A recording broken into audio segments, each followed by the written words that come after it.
So I want to just start off with the why. Why did you decide to write this piece right now in clinical law review? What drove you to do that? One of the questions that had been raised in our process was like, if we want to have an anti-racism requirement, won't the clinic satisfy it? Was one of the questions that came up in our process of deciding what we would do, what changes we would make as a law school. And so the thought was like, well, we have at least, the clinics surely satisfy our anti-racism requirement. Yeah.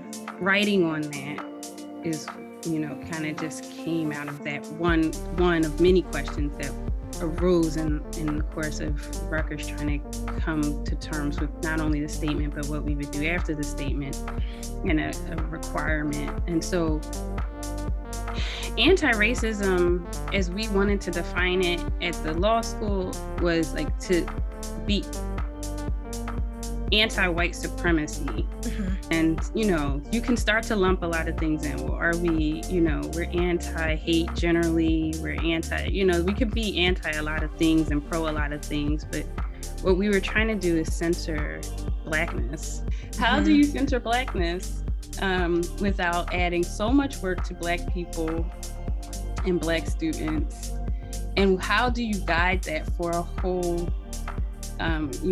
for clinic writ large? How do you center Blackness and not perpetuating anti-Blackness when you don't have people who are studied in race? Can you share a little bit about kind of what was the impetus for you taking on this topic and launching this survey? Like, how did you get there and decide to take this on? I worked closely with our experiential dean as well, and thinking kind of more broadly about the experiential program. And I was teaching the externship for the first time after many years of being a clinical professor. We were thinking about, how should schools map out their experiential curriculum? How should you decide, where growth, instead of just kind of, oh, we happen to have some resources, or, oh, someone happened to have approached us. Let's engage in a more broader conversation with our colleagues and see, how they're approaching these questions. And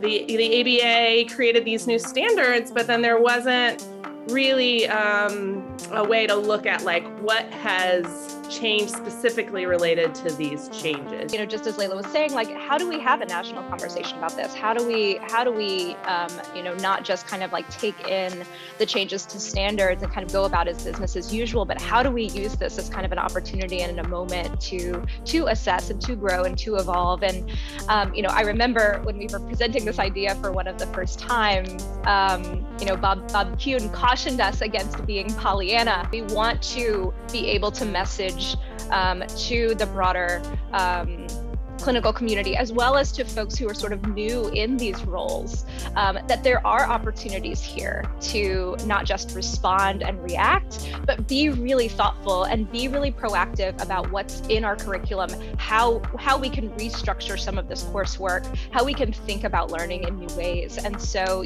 that was, I think, in the back of our minds, even as we were assessing just kind of the raw data and numbers that we were confronted with. What about the cover fellowship made you say, I'm going this way and not that way, right? I'm not going to pivot back into practice, full-time practice. I'm going to stay over here in the academic lane. It's interesting because I think, I'm sure, I imagine many of us have had this experience, when you're working for, legal services organizations, and one thing is the resources aren't really there, right? You're really strapped for resources. But then also we're pretty much confined with the work that we can do, right? You get this funding and the funding says you have to do X work and it's a struggle to do Y work.